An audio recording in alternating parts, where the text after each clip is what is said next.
প্রিয় ভাইয়েরা, আলহামদুলিল্লাহ এইটার মানেই আমরা ভুলে গেছি। আমাদের অনেকে আছে সারাদিন সকাল থেকে সন্ধ্যা পর্যন্ত ঘুষ খায়, বিকালবেলা যদি জিজ্ঞাসা করেন কেমন আছে, ওরে বাবা আলহামদুলিল্লাহ। ঘুষখোরও আলহামদুলিল্লাহ বলে, সুদখোরও আলহামদুলিল্লাহ বলে। সারা রাত প্ল্যান করছে কিভাবে ইসলামী মাহফিল বন্ধ করা যায়, কোন দিক দিয়ে পিন মারে, ক্লিক দিয়ে, হুজুরের রং দিয়া, এলাকাবাসীকে নানান অজুহাত দিয়া মাহফিলটা বন্ধ করা যায়। পরেও যদি 10টার সময় বাজারে জিজ্ঞাসা করেন কেমন আছেন, আলহামদুলিল্লাহ। আছে না ভাই? আছে। বাপ মায়ের সাথে বেয়াদবি করে, বাপ মার পর অসন্তুষ্ট। হুজুর যদি জিজ্ঞাসা করে কেমন আছিস বাবা, আলহামদুলিল্লাহ। তার মানে আমি বলতে চাচ্ছি আপনাদের কাছে, the real definition of আলহামদুলিল্লাহ is different। আলহামদুলিল্লাহ সংজ্ঞাটা আমরা অন্যরকম ভাবে বুঝে ফেলছি। প্রপার আলহামদুলিল্লাহ আমরা অন্তর থেকে অনুভব করে বুঝে সুঝে বলতে পারছি না, ঠিক কি না? এই জন্য আমি 3টা প্রশ্ন করব এবং তার উত্তর জানতে চাবো, যাতে করে এই আলহামদুলিল্লাহ আপনাদের মধ্যে গেঁথে যায়। আপনাদের এই অঞ্চলে বিদেশে থাকে অনেক মানুষ, প্রবাসে থাকে, থাকে না ভাই? আমাদের যারা প্রবাসে থাকেন তারা অনেক কষ্ট করে টাকা পয়সা পাঠায়, তাই না ভাই? আর আমাদের সন্তানরা এই দেশের চৌধুরীর থেকে বেশি ফুটানি করে ঘোরে। বাপ কষ্ট করে টাকা পাঠায়, ভাই কষ্ট করে টাকা পাঠায়, ছেলে বলে আমার বাপ থাকে দুবাই, আবুধাবি, আমেরিকা, অস্ট্রেলিয়া। সেলুনে যায়, যাওয়ার পরে এমন চুলের ছাঁট দেয়, 100-150 টাকা দিয়ে গরম দেখায় চলে আসে। বাপের টাকা, কষ্টের টাকা, কোনো মূল্যায়ন নাই। এরকম ছেলে পেলে এলাকায় আছে কিনা? বউ ইচ্ছা মতো বাজার করে, যা লাগবে তাও কিনে, যা লাগবে না তাও কিনে, কারণ তার স্বামী থাকে দুবাই, ঠিক কিনা? এক সন্তান টাকা কামাই করে পাঠায়, বাপ অন্যায় করে, ওই টাকা দিয়ে সবার নামে জমি কিনে, নিজের নামেও কিনে। ওই ছেলে এই দেশে আসার পরে আবার একখান সিএনজি কিনে সিএনজি চালায়, বাপও জুলুম করে। এরকম প্রবাসী সন্তানের বাপও আপনাদের এলাকায় আছে, আছে না ভাই? প্রিয় ভাইয়েরা, আমাদের অনেকের ধারণা ইউরোপ, আমেরিকা আর মধ্যপ্রাচ্যে মনে হয় রিয়াল, দিনার, দিরহাম, ডলার, ইউরো এইগুলো আসমানে আসমানে উড়ে বেড়ায়। আমাদের দেশের লোকজন যেহেতু ওদের হাতে সময় নাই, এরা যায় খালি টাকা ধরে, তাই না ভাই? টাকা তো আকাশে উড়ে না, ওরা খালি কুড়ায় আর বস্তার মধ্যে ভরে, আর পাঠায় না ঠিক মতো। পাঠালে আরো পাঠানোর কথা না? মাথার ঘাম পায়ে ফেলে যেই কাজ বাংলাদেশে করতে লজ্জা লাগে, এরকম কাজও প্রবাসে যে আমাদের ভাইয়েরা এই পরিবারের জন্য, এই দেশের জন্য, এলাকার জন্য করে, ঠিক কিনা? কাজ নিয়ে ইসলামে কোন রকম ক্রিটিসাইজ নাই। আপনি মুচির কাজ করতে পারেন, আল্লাহর কাছে একজন মুচি জান্নাতে চলে যেতে পারে। একজন ঘুষখোরের অনেক বড় বিপদ আছে, কারণ এর কামাই হালাল আর ওর কামাই হারাম, ঠিক কিনা? আপনি বাংলাদেশের ব্যাংকের গভর্নর হতে পারেন, আপনার জান্নাতে যাওয়া অনেক দেরি হতে পারে। একজন রিকশাওয়ালা যে দিন কামাই করে, ওই রিকশাওয়ালার কামাইকারী যে আল কাসবু আলা নাফসিহি, নিজের হাতে কামাই করে, সে আপনার আগে জান্নাতে যেতে পারে, কারণ যদি তার কামাইটা হালাল হয়, ঠিক কি না? এই জন্য আমি সব জায়গায় বলি, প্রবাসীদের দুঃখ বুঝেন, টাকা পয়সা উড়ায় দিয়েন না, কিছু টাকা পয়সা জড়ো করেন। প্রবাসী ভাইদেরকে বলবো, সব টাকা আপনি পাঠায়ও দিয়েন না, নিজে একটা অ্যাকাউন্ট করে নিজের নামে কিছু টাকা রাখেন, যাতে 10 বছর পর দেশে এসে আবার হাত সাইল করে আপনাকে এই মুদি দোকান আর সিএনজি চালায় চলতে না হয়। কারো উপর বিশ্বাস নাই আর, ঠিক না? প্রিয় ভাইরা, প্রবাসী ভাইদেরকে আমরা অপমান করি, অসম্মান করি। সে এয়ারপোর্ট থেকে শুরু করে, কাস্টম থেকে শুরু করে, পুলিশ থেকে শুরু করে, গুনেই না। এই যে এয়ারপোর্ট থেকে যে গাড়িগুলা বের হয়, বিশেষ করে ফিল্ডার, স্টেশন ওয়াগন, নোয়া, পিছন দিকে কিছু বিদেশ থেকে আসার সময় মালপত্র নিয়ে আসে না, ওইটা দেখলেই আমাদের রাস্তায় দায়িত্বশীল যারা থাকে অনেকের চোখগুলো এত বড় বড় হয়ে যায়। পাইছি রে একটা গাড়ি ধরার নাম করে টাকা খায়, পয়সা খায়, মালের থেকে টাকা খায়, জানে বিদেশ থেকে আসছে। আরে এই দেশকে বিনির্মাণ করার জন্য যারা নিজের রক্ত পানি করে দিচ্ছে পরিবারের জন্য, দেশের জন্য, এমন কোনো কাজ নাই যেই কাজ করে না আমার সন্তান ভালো থাক, আমার দেশের রেমিটেন্স যাক। এত কষ্ট, এত তিতিক্ষার করে দেশে আসে না, একবার ট্রিপ দিলে 50-60 হাজার টাকা খরচ হয়ে যায়, যাবো একটু পরেই যাই, এই টাকাটাও দেশের জন্য পাঠাই। ওই মানুষকে সম্মান করার পরিবর্তে রাস্তায় ধরে, গাড়িতে ধরে, এয়ারপোর্টে ধরে, ইমিগ্রেশনে ধরে, খালি ওর থেকে কেমনে খাওয়া যায়, এই হচ্ছে আমাদের রুচি। যেই দেশের সবচেয়ে বড় যোদ্ধা তারা, সেই দেশের লোক যদি তাদেরকে সম্মান না করে, তাহলে বলেন তো ভাই সেই দেশের উন্নতি হওয়া কি সম্ভব? তাহলে আমাদের প্রবাসীদের প্রতি সম্মান করতে হবে কিনা, তাদেরকে মর্যাদা দিতে হবে কিনা? প্রিয় ভাইয়েরা, আল্লাহ আমাদেরকে বুঝ দান করুক। মূল কথা এইটা না, মূল কথা হচ্ছে ইউরোপ আমেরিকায় যে সকল দেশ আছে, কানাডা, অস্ট্রেলিয়া, ডেনমার্ক, সুইডেন, এইগুলা দেশকে কি আপনারা চেনেন? কথা বলেন, এইগুলা দেশের নাম শুনেছেন? এবার বলেন তো ভাই, এইগুলা দেশ কি বাংলাদেশের থেকে অনুন্নত না উন্নত? কথা বলতে হবে, অনুন্নত না উন্নত? এদের টাকার মান বাংলাদেশের থেকে আগায়া না পিছায়া? বিভিন্ন ধরনের আবিষ্কার, গবেষণায় এরা বাংলাদেশের থেকে পিছিয়ে না এগিয়ে? এদের দেশের মধ্যে ট্রিটমেন্ট, টিকা, হসপিটাল, মুমূর্ষু রোগী, অপারেশন, বিভিন্ন ধরনের পরিষ্কার পরিচ্ছন্নতা, এইগুলা গেলে বাংলাদেশের থেকে ওরা পিছায়া না আগায়া? যারা আগায়া নানান দিক দিয়ে, যাদের টাকার দাম বেশি, গবেষণা উন্নত সব। এবার উত্তর করেন তো, এই যে করোনা মহামারী চলতেছে, করোনা মহামারীতে ইউরোপ আমেরিকার এইগুলা দেশে আক্রান্ত এবং মৃতের দিক দিয়ে বাংলাদেশ আগায়া না ওরা আগায়া? কি ব্যাপার, মিলল না তো?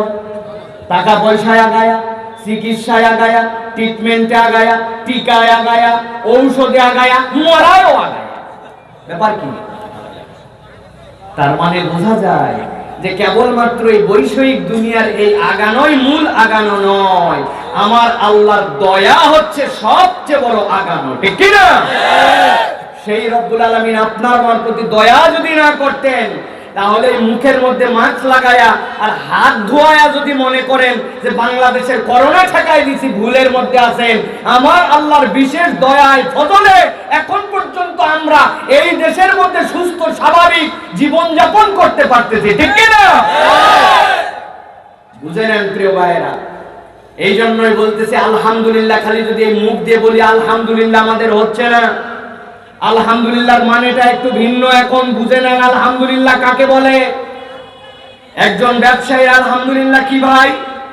সারা জীবন 2 নম্বর ব্যবসায়ী, 1 নম্বর জিনিস বলছে কিন্তু 2 নম্বর বেচছে, মিথ্যা ছাড়া ব্যবসা করে নাই, ওজনের মধ্যে সব জায়গায় ফাঁকি দেওয়ার চেষ্টা করছে।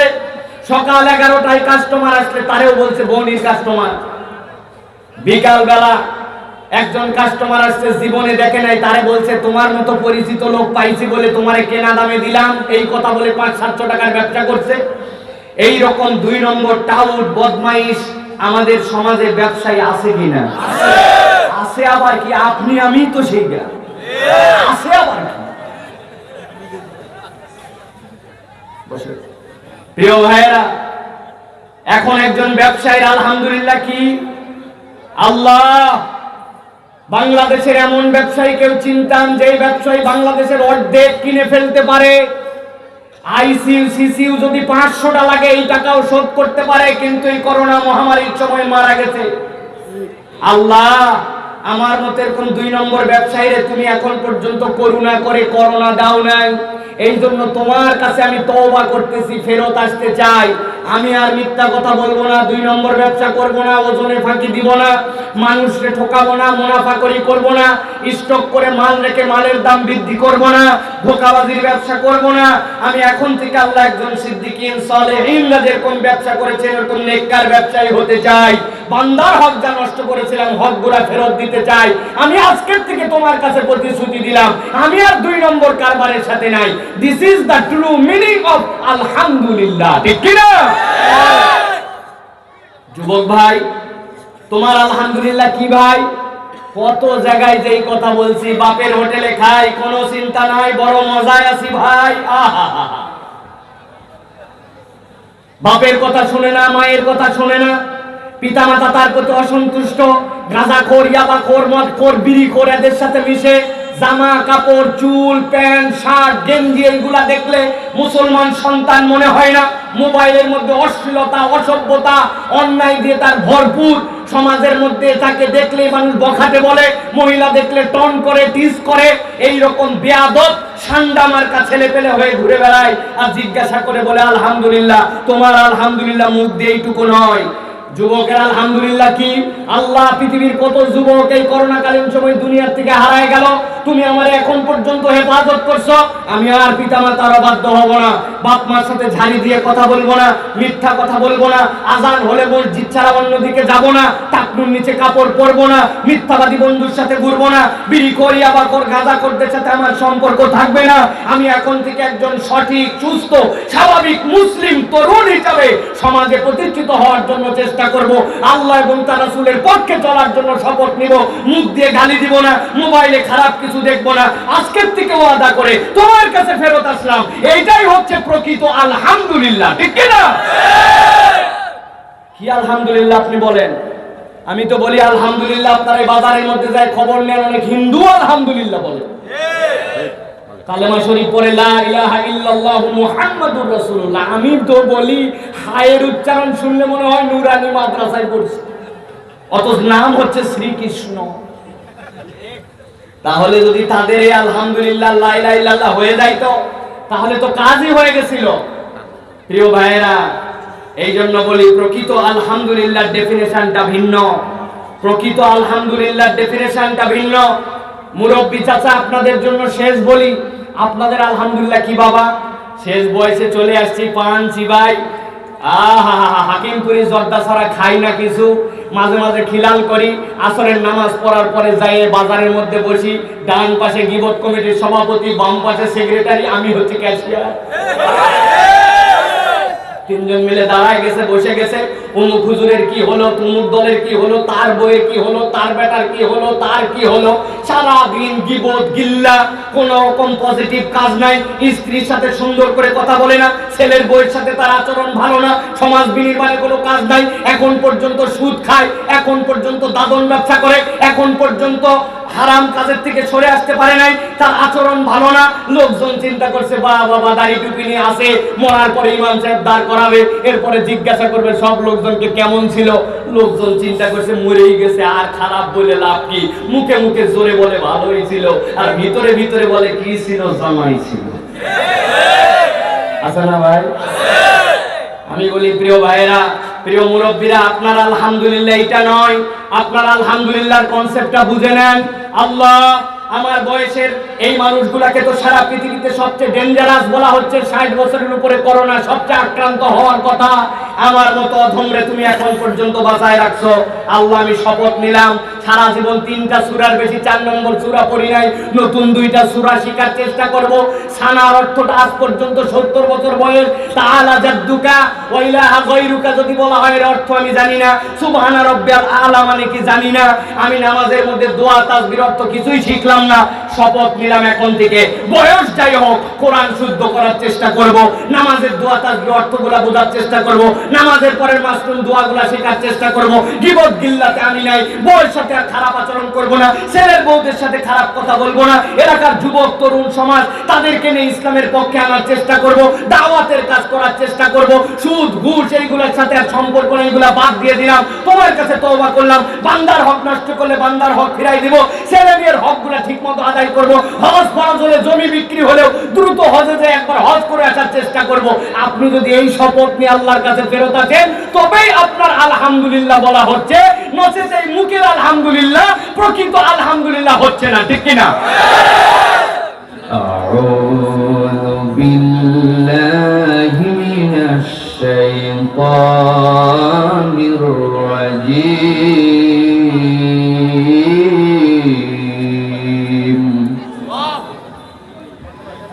বিসমিল্লাহির রাহমানির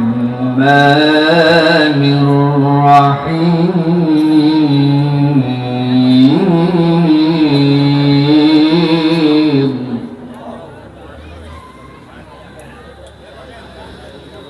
تبارك الذي نزل الفرقان على عبده ليكون للعالمين.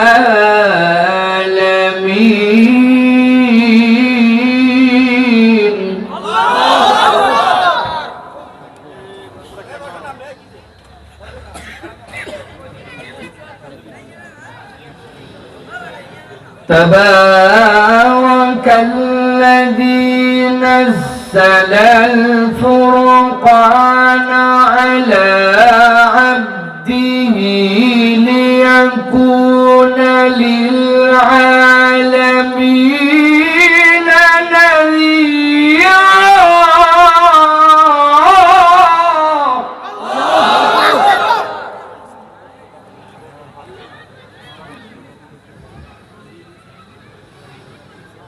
الذي له ملك السماوات والأرض ولم يتخذ ولدا ولم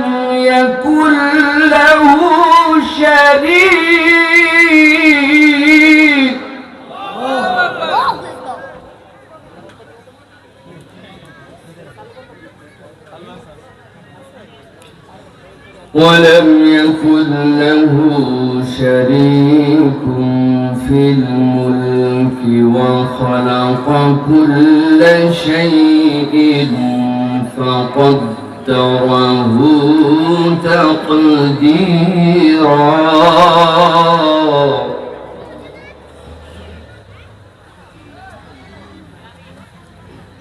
ولم يكن له شريك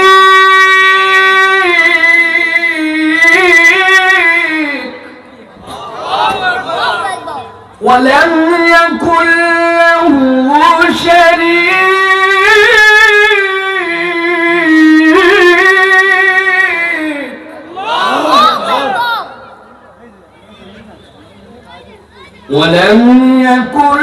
له شريك في الملك وخلق كل شيء فقدره تقديرا.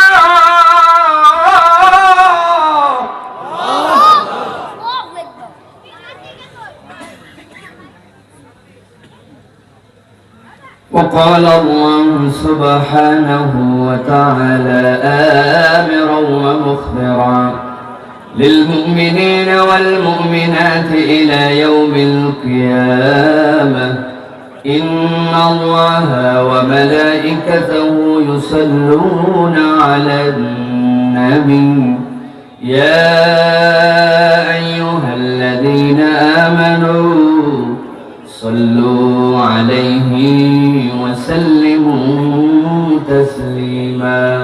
اللهم صل على محمد وعلى آل محمد كما صليت على إبراهيم وعلى آل إبراهيم إنك حميد مجيد. اللهم بارك على محمد وعلى آل محمد كما باركت على إبراهيم وعلى آل إبراهيم إنك حميد مجيد. ईमानदार बंदा खुदार একটি ব্যবসা শিখে নাও।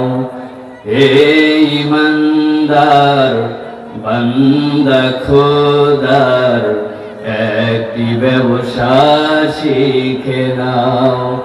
ব্যবসা করার पूंजी है था अल्लाह माबूद रसूल नेता। ব্যবসা করার पूंजी है था अल्लाह माबूद रसूल नेता। तबे खुश खबरी तुम्हार हे ईमानदार বান্দা খোদার একটি ব্যবসা শিখে নাও।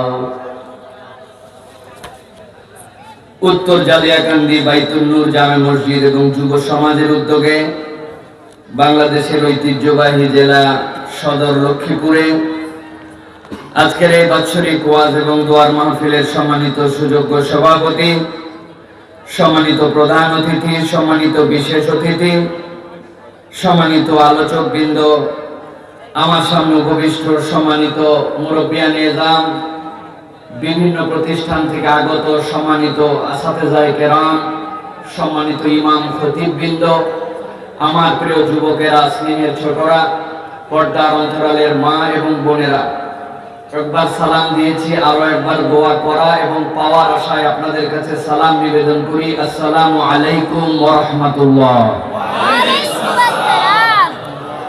আপনারা ভালো আছেন ভাই? আল্লাহ রাব্বুল আলামিনের কাছে আমরাও কৃতজ্ঞ হচ্ছি যে আল্লাহ রাব্বুল আলামিন আমাদেরকেও ভালো রেখে দুটো কথা বলার জন্য আল্লাহ রাব্বুল আলামিন আমাদেরকে হাজির করেছেন। আমরা আরো একবার কৃতজ্ঞ হচ্ছি, সকলে পড়ছি আলহামদুলিল্লাহ। প্রিয় ভাইয়েরা, আল্লাহ রাব্বুল আলামিনের কাছে আমরা যেভাবেই কৃতজ্ঞ হই, আমি আমার ভাষায় যে কথা বলি সেটি হচ্ছে বর্তমান পৃথিবীতে যে পরিবেশ পরিস্থিতি চলছে, এই পরিবেশ পরিস্থিতিতে আমরা যদি এখন কৃতজ্ঞ না হই তাহলে হয়তোবা আমাদের জীবনে আর কখনো আল্লাহ রাব্বুল আলামিনের প্রকৃত কৃতজ্ঞ বান্দা হওয়ার সুযোগ নাও আসতে পারে। যারা ঠিক বলতেছেন, আপনাদের কাছে যদি জিজ্ঞাসা করি, ভাই এত জোরে যে ঠিক বললেন, এটা কি বুঝে বললেন না না বুঝে? বুঝে। আমরা অধিকাংশ এখন না বুঝে বলি ঠিক। ভালো করে বুঝেলেন। আমি যদি এক্ষুনি আলোচনা শেষ করে চলে যাই, আজকের যা ওয়াজ লাগবে এই তিনটা কনসেপ্টের মধ্যে ওয়াজ হয়ে গেছে, ঠিক কি না? তাহলে শেষ করে দেই, দোয়া করে দিয়ে চলে যাই, তাই তো? ঠিক বললেন যে আপনারা। প্রিয় ভাইয়েরা, কিছু কথা আপনাদের সাথে বলবো খুবই সংক্ষিপ্ত সময়ে। আজকে আমাকে নির্ধারিত বিষয়, আমাকে যেটা বলার জন্য বলা হয়েছে, আমি সেই বিষয়ের উপরে কথা বলার চেষ্টা করব। প্রিয় ভাইয়েরা, সেটা হচ্ছে আমরা রাসূলুল্লাহ সাল্লাল্লাহু আলাইহি ওয়াসাল্লামকে সবাই মহব্বত করি, করি না ভাই? কিন্তু রাসূলুল্লাহ সাল্লাল্লাহু আলাইহি সাল্লামের প্রতি ঈমান আনার ক্ষেত্রে, রাসূলের প্রতি বিশ্বাসের ক্ষেত্রে কেমন করে ঈমান হবে, এই ঈমানটা আমরা অনেকেই বুঝি না। রাসূলকে ভালোবাসি, রাসূলকে মহব্বত করি, আমি ঈমানদার পরিচয় দেই, কিন্তু আমার ঈমান ঠিকমতো আমরা বুঝি না, ঠিক কি না? ঈমানের একটা ভিত্তি আছে, ঈমানের একটা বেজ আছে, ইসলামের একটা ভিত্তি আছে। আপনারাই জানেন যে ইসলামের বেনা হচ্ছে 5টা, ঠিক কি না? ইসলামের বেনা কয়টা? বেনা মানে কি ভাই? খুঁটি। বেনা মানে কি? খুঁটি মানে কি? ভিত্তি, ঠিক কি না? একটা স্কুলে একটা ছাত্রের নাম যদি টিকায় রাখতে হয়, তারও একটা ভিত্তি আছে, আছে কি না? একটা ছেলে ক্লাস 5-এ ভর্তি হয়েছে, ক্লাস 6-এ যদি উঠতে চায় তাহলে তার কি ভিত্তি? তার ক্লাসে যেতে হবে, ক্লাসে উপস্থিত হতে হবে, প্রথম সাময়িক, দ্বিতীয় সাময়িক, ফাইনাল পরীক্ষা দিতে হবে, কমসে কম প্রত্যেক সাবজেক্টে 33 পাইতে হবে। কোন ছেলে যদি ক্লাসেই না যায়, পরীক্ষায় উপস্থিত না হয়, ওই ছেলে যদি খাতার মধ্যে 33 নম্বর না পায়, বলেন তো ওই ছেলে কি 5-এর থেকে 6-এ উঠতে পারবে? আপনাদের এলাকায় মনে পারবে নাকি? পারবে? ওর বাপ যদি চেয়ারম্যান হয় পারবে? ওর বাপ যদি এমপি হয় পারতেও পারে।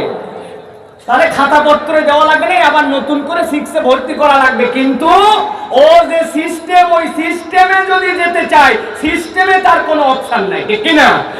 স্যাররা বলবে যে আপনার ছেলে হয়েছে, তাতে কি? ওর তো অন্তত পরীক্ষার খাতাটা দেওয়া লাগবে, আর খাতাই নাই, নম্বর দিব কোন জায়গায়, ঠিক কি না ভাই? তার মানে স্কুলে নাম টিকিয়ে রাখার জন্য, ক্লাসে নাম টিকিয়ে রাখার জন্য, এটা হচ্ছে একটা ফান্ডামেন্টাল টার্ম, এইগুলা মেনে আপনাকে উঠতে হবে। ঠিক একই রকম ইসলামের মধ্যে যদি আপনি থাকতে চান, আল্লাহ নবী বলেছেন বুনিয়াল ইসলাম আলা খামসিন, শাহাদাতি আল্লা ইলাহা ইল্লাল্লাহ আন্না মুহাম্মাদান আবদুহু ওয়া রাসূলুহু। ইসলামের ভিত্তি হচ্ছে 5টা। আপনাকে আল্লাহ এবং তার রাসূলের বিশ্বাসে পূর্ণাঙ্গতা দিতে হবে, সালাত আদায় করতে হবে, সিয়াম পালন করতে হবে, যাকাত আদায় করতে হবে, হজ ফরজ হলে হজ করে ফেলতে হবে। এখন আপনাদের কাছে বলি, একজন লোক বলতেছে আমার নাম হচ্ছে আব্দুল্লাহ, আমার পিতার নাম আব্দুর রহমান, কিন্তু ওই নামাজ পড়ে না। বলেন তো ভাই, ইসলামের স্কুলে তার নাম থাকবে না থাকবে না? থাকবে। ইসলামের ভিনা এটা, ইসলামের ভিত্তি এটা। আপনি 33 মার্কে পান নাই। ইসলামের স্কুলে টিকে থাকতে হলে আপনাকে নামাজ পড়তে হবে, হজ ফরজ হলে হজ করতে হবে। আপনি যেই হন না কেন, আপনি হাজার মুসলমানের পরিচয় দেন, কিন্তু আপনার বেনা যদি না ঠিক থাকে তাহলে আপনার নাম ইসলামের স্কুলে থাকবে। এই জন্য প্রিয় ভাইয়েরা, এই বেনাটা আমাদেরকে বুঝে নিতে হবে, বেনা না বুঝলে হবে না। আজকে আমাদের আলোচ্য বিষয় রাসূলুল্লাহ সাল্লাল্লাহু আলাইহি সাল্লামের ভালোবাসার প্রতি বিশ্বাস এবং এই বিশ্বাস আনয়নের ক্ষেত্রে ভিত্তি কি এইটা জানা। আমরা ইনশাআল্লাহ সংক্ষিপ্ত সময় এ বিষয়ে আলোচনা বুঝে বাড়িতে যাওয়ার চেষ্টা করব। রাজি আছেন আপনারা? রাজি আছেন আপনারা? কারা কারা রাজি আছেন হাত দুইটা তুলেন দেখি একটু। টান টান করে তুলেন, একটু শক্ত করে। এই পিছনে যারা দাঁড়ায় আছে, কি হয়েছে তোমাদের? আর টান করে তোলেন। তুলছেন? রাজি আছেন আপনারা? হাত টান করে তোলেন। তাকবীর দিব, একটা শব্দ করে আওয়াজ দিবেন, পারবেন ইনশাআল্লাহ? দেখে একটা তাকবীর দেন তো, লিল্লাহে তাকবীর। আর একটু হিম্মত করে লিল্লাহে তাকবীর। আল্লাহ কবুল করুন, বলেন আল্লাহুম্মা আমিন। প্রিয় ভাইয়েরা, আপনাদের কাছে অনেক সময় বলা হয় ডালের ভালো তলে, জানেন আপনারা? আমরা কিরকম ইমানদার জানেন? ডালের ভালো তলে বলি, কিন্তু একটা ছোট্ট কথা আছে এর মধ্যে, যদি ডাল গলে। বুঝছেন কিছু? একবার হযরত সৈয়দ কামাল উদ্দিন জাফরি, চেনেন আপনারা? কামাল উদ্দিন জাফরি হুজুর ওয়াজ করতেছেন, আমি এর আগে তেলাওয়াত করছি। তেলাওয়াত করার পরে জাফরি হুজুরের সামনে বসে আছে, ওনার কথা তো শুনতেছি। হুজুর আলোচনা করতে করতে এক পর্যায়ে বলতেছেন, আমরা তো কি ধরনের ইমানদার, ইমানের দামই বুঝলাম না। আরে মিয়া, ডালের ভালো তলে এটা বুঝে নাও। উনি বলছেন ডালের ভালো তলে, আমি বলছি হুজুর যদি ডাল গলে। হুজুর বলছে এই কথাটা কে বলছে? আমি হাত তুলছি ভয়ে ভয়ে, যে বাবা রে বাবা, ভুলই করলাম নাকি কিছু। হুজুর বলছে এই ছেলেটা তো একটা সাংঘাতিক কথা বলছে। কয় ডালের ভালো তলে বুঝলাম, কিন্তু ডাল যদি না গলে তো ওই তলেই তো সবচেয়ে খারাপ, ঠিক কি না? ওই ডাল তো সব তো আর খাওয়াই যাবে না। হুজুর বলল দারুণ একটা কথা তো এই ছেলে বলছে।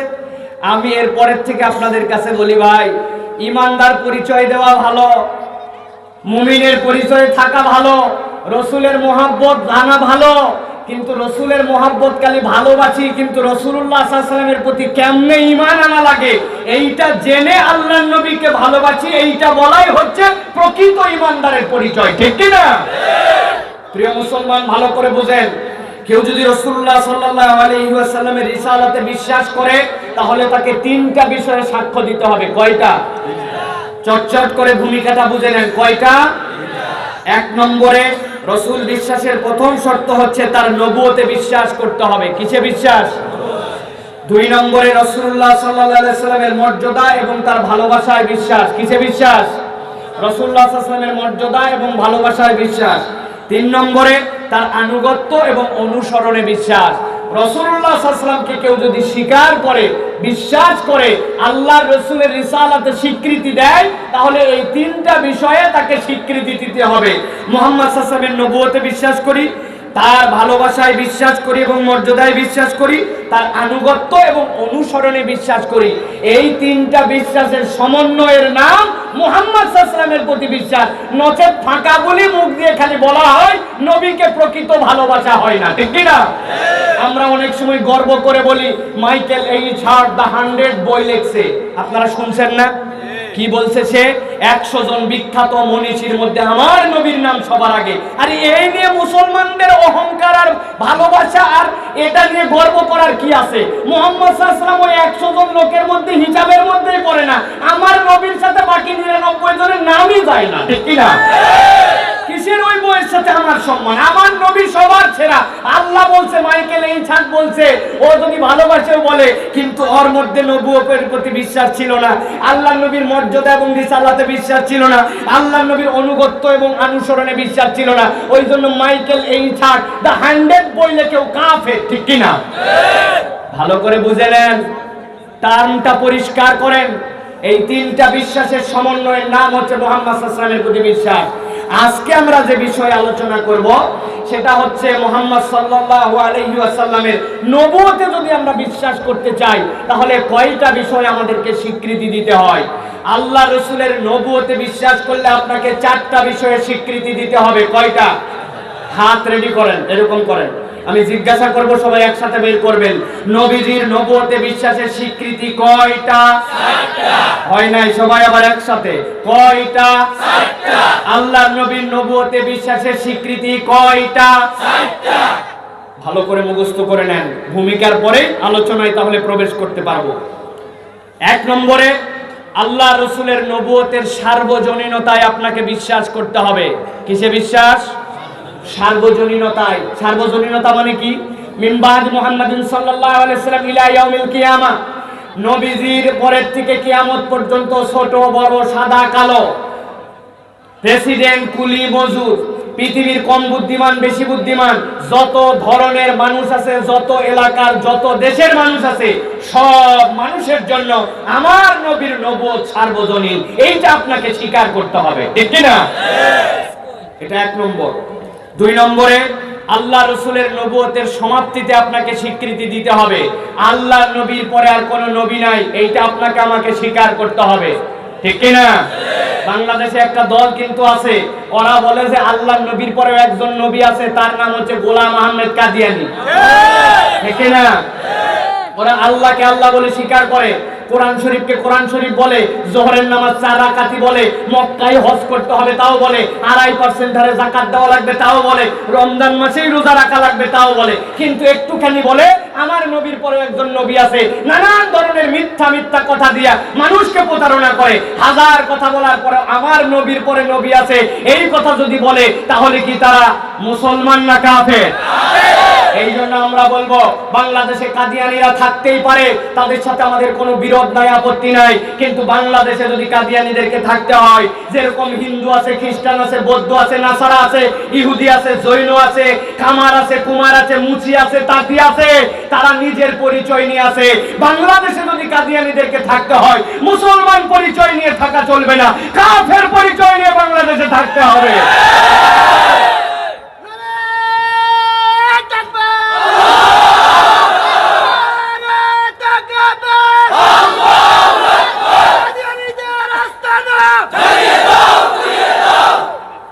বাংলাদেশে আমাদের একটা প্রাণের দাবি হচ্ছে, এটা আওয়ামী লীগ নাই, বিএনপি নাই, জামাত ইসলাম নাই, কিচ্ছু নাই। আমাদের কথা হচ্ছে, কোন ইমানদার যদি ইমানের দাবিতে এই কথা বলে যে ওরাও তো আছে, ওরাদের সাথে ঝামেলা করার দরকার কি, আমরা বলবো তাদের সাথে আমাদের কোনো ঝামেলা নাই, কাদিয়ানীদের আস্তানা জ্বালাবো না, পোড়াবো না, মারবো না আমরা। কিন্তু আমাদের বক্তব্য হচ্ছে, ইমানের দাবি হচ্ছে আপনার ইমানই থাকবে না। আপনি যদি বলেন নবীর পরে কাদিয়ানীদের কেউ নবী হতে পারে, আপনার ইমান থাকবে না। এই জন্য বাংলাদেশের প্রধানমন্ত্রী, প্রেসিডেন্ট, বাংলাদেশের যাই হোক না কেন, যদি ইমানের দাবিতে থাকতে হয়, তাহলে আমাদের দাবি হচ্ছে রাষ্ট্রীয়ভাবে কাদিয়ানীদেরকে কাফের ঘোষণা করতে হবে, ঠিক না?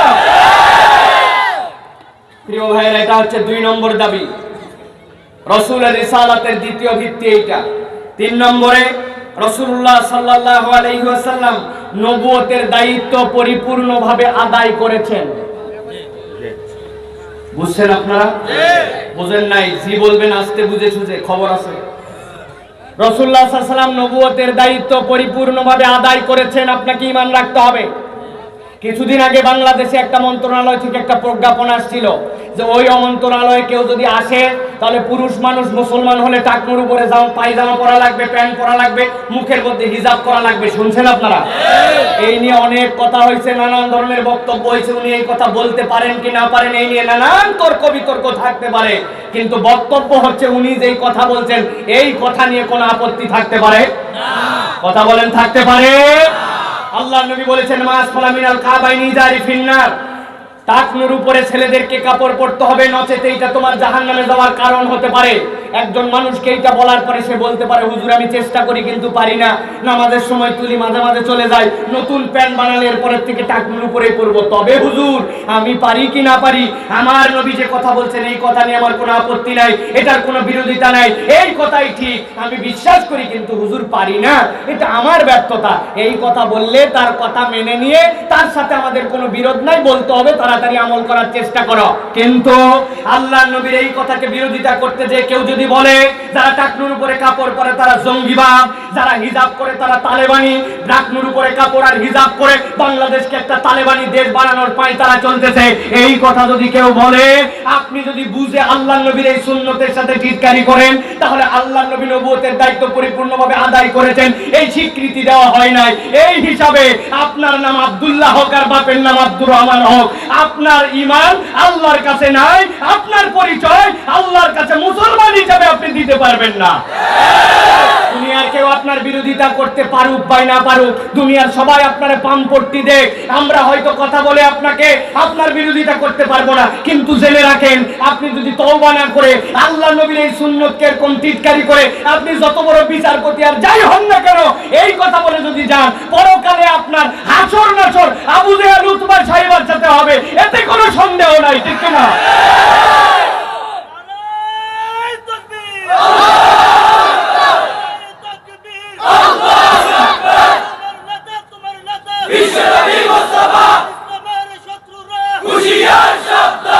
প্রিয় ভাইয়েরা, নবুয়তের 3 নম্বর তাহলে স্বীকৃতি হচ্ছে আল্লাহর নবী নবুয়তের দায়িত্ব পরিপূর্ণভাবে আদায় করেছেন, এইটা আপনাকে স্বীকার করতে হবে, ভালো করে বুঝে নেন। 4 নম্বরে রাসূলুল্লাহ সাল্লাল্লাহু আলাইহি সাল্লামের আনিত সকল শিক্ষা নির্ভুল এবং কিয়ামত পর্যন্ত কার্যকর। কি বুঝলেন? আল্লাহর নবীর আনিত সকল শিক্ষা নির্ভুল এবং কিয়ামত পর্যন্ত কার্যকর। আমার মাথায় ধরে না, বাংলাদেশে চলে না, অমুক দেশে বোঝে না, তুমুকে বাস্তবায়ন করে না, তুমুক মতের সাথে মিলে না, এতে আমার কিচ্ছু যায় আসে না। আমার মাথায় ধরুক চাই না ধরুক, বাংলাদেশ সহ পৃথিবীতে বাস্তবায়িত হোক বা না হোক, আপনাকে স্বীকার করতে হবে আমার নবী যা শিক্ষা আনছেন ওইটাই নির্ভুল, ওইটা দ্বারাই কেবল কিয়ামত পর্যন্ত মানুষের মুক্তি আছে, এর কোনো বিকল্প রাস্তা নাই, ঠিক কিনা? আপনি পালন করতে পারেন কি না পারেন এটা আপনার ব্যাপার, আপনার মাথায় ধরে কি না ধরে এটা আপনার ব্যাপার, ব্যাখ্যায় আপনার মিলে কি না মিলে এটা আপনার ব্যাপার, দেশের সংবিধানে আছে কি না আছে এটা দেশের ব্যাপার, কিন্তু আপনাকে ঈমান রাখতে হবে এবং বিশ্বাস করতে হবে আমার নবী যেটা আনছেন ওইটা নির্ভুল, ওইটার দ্বারাই পৃথিবীতে মুক্তি সম্ভব, এর নাম মুহাম্মদ সাল্লাল্লাহু আলাইহি ওয়াসাল্লামকে বিশ্বাস করা। পরিষ্কার? আমার আল্লাহ রাব্বুল আলামিন এই 4টা স্বীকৃতির আলোকে পৃথিবীর মানুষের কাছে কুরআনুল কারীমের মধ্যে আল্লাহ রাব্বুল আলামিন 4টা আলাদা আলাদা সূরার মধ্যে 4টা ব্যাখ্যা করেছেন। আল্লাহ বলছেন রাসূল আপনি দুনিয়ার মানুষের কাছে যান। আল্লাহ নবীর প্রতি সূরা সাবা অবতীর্ণ হলো, কুরআনুল কারীমের 34 নম্বর সূরা। এই সূরার 28 নম্বর আয়াতের মধ্যে আল্লাহ রাব্বুল আলামিন বলছেন রাসূল আপনি দুনিয়ার মানুষের কাছে যে বার্তাটা পরিষ্কার করে দেন, দুনিয়ার মানুষ যেন চিরদিন পর্যন্ত আপনার প্রতি যে রিসালাত দেওয়া হয়েছে এই বিশ্বাসটা বুঝে নিতে পারে। এইটা যদি না বুঝে আসে তাইলে দুনিয়ার মানুষের কিন্তু বাঁচার কোনো রাস্তা থাকবে না। আমার আল্লাহ বললেন আপনি দুনিয়ার মানুষের কাছে যে জানান ওয়া মা আরসালনাকা ইল্লা কাফাতাল লিন্নাসি বাশীরান ওয়া নাযীরা। হে রাসূল আপনি দুনিয়ার মানুষের কাছে যে বলেন ওয়া মা আরসালনাকা আপনাকে আমি রিসালাত দেই নাই, তবে দিয়েছি ইল্লা হ্যাঁ আপনার রিসালাতটা এই জন্যই দিয়েছি কাফাতাল লিন্নাস দুনিয়াতে যত মানুষ আসবে আপনার পরের থেকে কিয়ামত পর্যন্ত সব মানুষের জীবনের মধ্যে আপনার রিসালাতের শিক্ষা রয়েছে, আপনার রিসালাত তাদের জন্য যথেষ্ট হবে। এই রকম যোগ্যতা দিয়ে তবে মুহাম্মদ সাল্লাল্লাহু আলাইহি ওয়াসাল্লামকে দুনিয়ার মানুষের কাছে আমি আল্লাহ প্রেরণ করেছি। আমার আল্লাহ রাব্বুল আলামিনের পরে রাসূলের পরিচয় দিচ্ছেন একটা, যেই নবীকে যাবত পৃথিবীর মানুষের জন্য রাসূল করলাম, সব মানুষ মানুষের জন্য তাকে রিসালাত দিলাম। সেই রাসূলের একটা পরিচয় হচ্ছে বাশীর ওয়া নাযীর।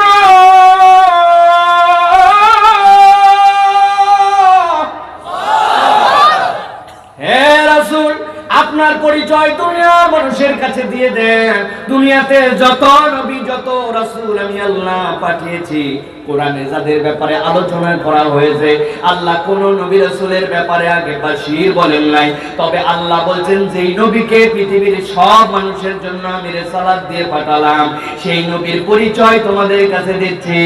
তিনি হচ্ছেন জগৎবাসীর জন্য খুশখবরি দাতা, তিনি হচ্ছেন আগে মানুষের জন্য বাশীর। সুবহানাল্লাহ বলেন। আমার নবী মুসনাদ আহমদের হাদিসের মধ্যে ব্যাখ্যা করছেন কেমন করে আল্লাহর নবী বাশীর। আল্লাহ নবী বলছেন মা মিন আবদিন ইয়াশহাদু আল্লা ইলাহা ইল্লাল্লাহ ওয়া আন্না মুহাম্মাদান আবদুহু ওয়া রাসূলুহু ইল্লা হারামাহু আল্লাহুন নার।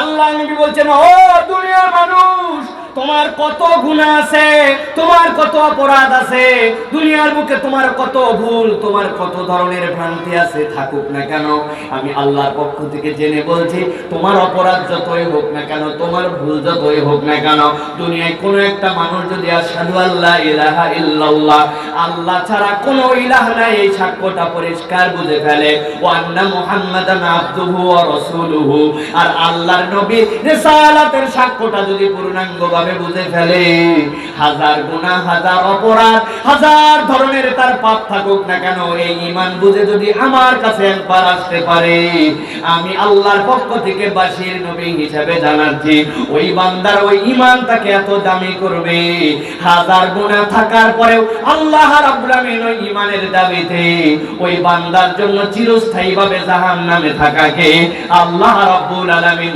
হারাম করে দিবেন। এই জন্য আমার নবীর ব্যাপারে বলা হচ্ছে বাশীর ওয়া নাযীর। আল্লাহ নবী আগে বাশীর, তিনি আগে মানুষের কাছে খোঁজ খবরি দিয়েছেন। আল্লাহ নবীর ব্যাপারে আল্লাহ রাব্বুল আলামিন অন্য আয়াতে কারিমার মধ্যে বলছেন ওয়া বাশশিরিল্লাযীনা আমানু ওয়া আমিলুস সলিহাতি আন্না লাহুম জান্নাত। হে রাসূল, আপনি দুনিয়ার মানুষের কাছে এই খোঁজ খবরিটা দিয়ে দেন, দুনিয়ার মানুষ যদি ঈমান আনে আর এরপরে যদি সে আমলে সালেহ করে, আল্লাহ বলছেন এই ঈমানের প্রতি মজবুত যদি থাকে আর নেক কাজ করা যদি সে শুরু করে দেয়, আল্লাহ তার যত অপরাধগুলো আছে এই নেক কাজ করার দ্বারা সেইগুলাকে মুছে দিবেন, দেওয়ার পরে ওই বান্দাগুলাকে আল্লাহ রাব্বুল আলামিন জান্নাতে ঢুকায়া দিবেন। এরপর আল্লাহ রাব্বুল আলামিন আমার নবীর পরিচয় দিচ্ছেন দ্বিতীয় আয়াতে কারিমার মধ্যে। আল্লাহ বলছেন দুনিয়ার মানুষের কাছে আপনি যান, যাওয়ার পরে দুনিয়ার মানুষের কাছে আপনি জানান, কুল ইয়া আইয়ুহান নাসু ইন্নী রাসূলুল্লাহি ইলাইকুম জামিআ।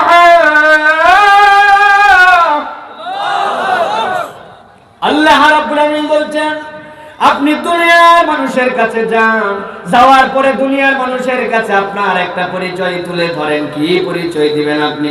আপনি যে পরিচয় দেন, কুলিয়া আইয়ুহান নাস, দুনিয়ার বুকে যত মানুষ আছে যাদেরকে মানুষ বলা হবে, এই মানুষটাকে আল্লাহ রাব্বুল আলামিন মুসলমান বলেন নাই, হিন্দু বলেন নাই, বৌদ্ধ বলেন নাই, খ্রিস্টান বলেন নাই, দুনিয়াতে যারা নিজের পরিচয় মানুষ হিসেবে দিতে পারবে, আমার আল্লাহ বলছেন তাদেরকে আমি মেনশন করে বললাম কুলিয়া আইয়ুহান নাস।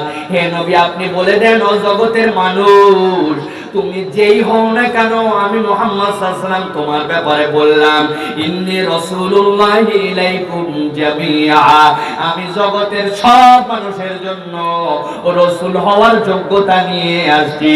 দুনিয়ার যে কোনো একটা মানুষ যদি মুহাম্মদ সাল্লাল্লাহু আলাইহি ওয়াসাল্লামকে আদর্শ হিসেবে মানতে শুরু করে, আল্লাহ বলতেছেন সেই তার মুক্তির রাস্তা খুঁজে পাবে। এই জন্য আমার নবী কেবল মুসলমানের নবী নয়, আমার নবী কেবল মাত্র আরবের নবী নয়, আমার নবী কিয়ামত পর্যন্ত যত মানুষ আসবে সব মানুষের জন্য নবী। সুবহানাল্লাহ। আমার নবী হচ্ছে ইউনিভার্সাল নবী। আপনার হাতে মোবাইল আছে আইফোন 7, আইফোন 12 চলে আসছে এখন, আর আইফোন 7 ভালো লাগে না, ঠিক কি না? আপডেট লাগে, নতুন করে চেঞ্জ করতে হয়। বলে তোর মোবাইলের মধ্যে এই সফটওয়্যারগুলো ভরবি, তাহলে এইটা পাবি, এইটা পাবি, এইটা পাবি। বলে ভাই আমার যে মোবাইল এটা তো অ্যান্ড্রয়েডই না, তুই আমার আবার সফটওয়্যার ঢুকাতে বলতেছিস কেমন করার মধ্যে? বুঝেন নাই? কয়টা কনভার্টার, বড় ভিডিও ছোট হবে। এটা কি? কয়টা ইমো, তোর বাপ বিদেশে থাকে, এটা যদি ইনস্টল করিস তাহলে কথা বলতে পারবি, তাই নাকি? সব শোনার পরে উনি বাইর করছে মনে করেন নোকিয়া 3220। বুঝছেন আপনি? ওইটার মধ্যে কি ধরবে? এটা ধরবে ভাই, এই সফটওয়্যার ধরবে। তা আপনি দুনিয়ার যত নেতা যত যা তাদেরকে আদর্শ হিসাবে উপস্থাপন করবেন, এইগুলা ভাই আপনার ওই সফটওয়্যার ধারণ করতে পারবে না, আপনার ওই প্রোগ্রাম ধারণ করতে পারবে না। আর আল্লাহ বলছেন আমি মুহাম্মদ সাল্লাল্লাহু আলাইহি ওয়াসাল্লামকে সকল মানুষের জন্য রিসালাত দিয়ে প্রেরণ করেছি, তার জীবনে যা দিয়েছি ওই মানুষকে ধারণ করলে পৃথিবীর সবাই মুক্তি পাবে, ঠিক কি না? তাহলে কি মুসলমান কি বলতে পারে তোমার নেতা আমার নেতা অমুক ছাতা মাতা? বলতে পারে? কয়েকদিন পরেই তো বলতে শুরু করবেন আপনারা, বলবেন না? অমুক ভাইয়ের চরিত্র ফুলের মতো পবিত্র, নামাজ পড়া নাই এক ওয়াক্ত।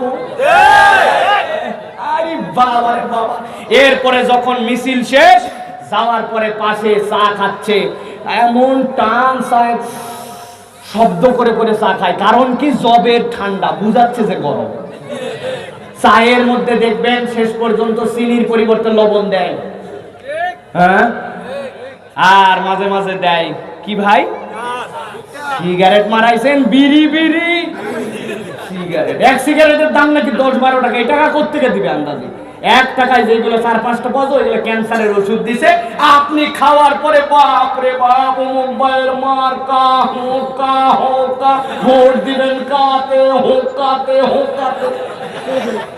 সাসার হোকা মার্কাটা নাই না? আগে এক সময় হোকা মার্কা ছিল, তাই না ভাই? প্রিয় মুসলমান, এটা বুঝানোর জন্য বলছি, ভালো করে বুঝে নেন। আমার নবী আপনার নবী এমন স্মার্ট, কিয়ামত পর্যন্ত যা যা অপশন লাগবে, মানুষের জীবনে যা যা লাগবে আল্লাহ বলছেন সব ইনস্টল করে দিয়েছি তার মধ্যে। এই জন্য আপনাকে স্বীকার করতে হবে মুহাম্মদ সাল্লাল্লাহু আলাইহি ওয়াসাল্লাম ছাড়া মুক্তির দ্বিতীয় কোনো লিডার নাই, ঠিক কি না? আমার আল্লাহ রাব্বুল আলামিন এরপরে বলছেন দুনিয়ার মানুষকে, দুনিয়ার মানুষ তোমার নবীর মর্যাদা, তোমার নবীর দামটা তোমরা একটু বুঝে নাও। এই আয়াতে কারিমার মধ্যে আল্লাহ অনন্য শিক্ষা দিয়েছেন। আজকের আয়াতে কারিমা যেখান থেকে তেলাওয়াত করতে শুরু করেছি, মূল আলোচনার মধ্যে ভালো করে খেয়াল করেন। আল্লাহ বলছেন রাসূল আপনি দুনিয়ার মানুষের কাছে যে জানান, তাবারাকাল্লাযী নাযালাল ফুরকান আলা আবদিহি লিয়াকুনা লিল আলামিনা নাযীরা। এই আয়াতে কারিমার মধ্যে অনেকগুলো কথা আছে, এমন এমন বিস্ময়কর কথা আল্লাহ রাব্বুল আলামিন এই আয়াতে কারিমার মধ্যে ঢুকায় দিয়েছেন। অনুভব করার চেষ্টা করেন। আমার আল্লাহ রাব্বুল আলামিন প্রথমে বলছেন তাবারাকাল্লাযী, প্রশংসা করতেছেন, মহানত্বের ঘোষণা দিচ্ছেন, বড়ত্বের ঘোষণা দিচ্ছেন আল্লাহ। ভালো করে খেয়াল করে দেখেন, তাবারাকাল্লাযী, বড়ত্ব সেই আল্লাহ যিনি এই কথা বলতেছেন তিনি আমার রব। আল্লাহ নিজেই নিজের বড়ত্বের ঘোষণা এখানে দিচ্ছেন। জিজ্ঞাসা হইতে পারে আল্লাহর প্রশংসা তো আমরা করি, কিন্তু আল্লাহ আয়াতে কারিমার মধ্যে কেন নিজের প্রশংসা নিজেই করলেন? এইটার ব্যাখ্যা মুফাসসিররা করেছেন। মুফাসসিররা বলছেন আল্লাহ যখন এর কোন আয়াতে কারিমা অবতীর্ণ করেন যার শুরুতে তাবারাকাল্লাযী থাকে, যার শুরুতে সুবহানাল্লাযী থাকে, বুঝতে হবে এর পরে আল্লাহ এমন বড় কোন কথা বলেন যেই কথাটা দুনিয়ার স্বাভাবিক বিবেকের কথা নয়, যেই কথাটা অনন্য কথা, যেই কথাটা অনেক বড় কথা, যেই কথাটা অস্বাভাবিক কথা, মানুষের ব্রেনে ধরে না। আল্লাহ রাব্বুল আলামিন কোরআনুল কারীমের মধ্যে বলেছেন সুবহানাল্লাযী আসরা বিআবদিহি লাইলাম মিনাল মাসজিদিল হারামি ইলাল মাসজিদিল আকসা। আমি আমার নবীকে ওই মক্কার জমিন থেকে এক রাতের মধ্যে আমি বাইতুল মুকাদ্দাসে নিয়ে গেছি। মক্কা থেকে বাইতুল মুকাদ্দাস যাইতে একটা দ্রুতগামী ঘোড়াও যদি যায় 7 দিন লাগে। কয় দিন? আমার আল্লাহ ওই 7 দিনের পরিবর্তে ওই রাত্রের মধ্যে বাইতুল মুকাদ্দাসে নিয়ে গেছেন। এরপর আল্লাহ বুরাক নামক বাহনের মধ্যে আল্লাহ চালাইছেন। বারকুল মানে হচ্ছে আকাশের বিজলি, আর বুরাক মানে হচ্ছে সকল বিজলির পাওয়ার যেখানে একত্রিত করা হয় বিদ্যুতের, এর থেকেও গতি। মুফাসসিররা বলছেন ওই বুরাকের গতি এমন ছিল, এক আসমান থেকে আরেক আসমান 500 বছরের রাস্তা আলোক বর্ষের হিসাবে। অথচ ওই বুরাকের গতি এমন, এক ধাপ দিছে দুনিয়ায়, আরেক ধাপ প্রথম আসমানে, তারপরের ধাপ দ্বিতীয় আসমান, 8 ধাপে সপ্তম আসমান পর্যন্ত পৌঁছায় গেছে।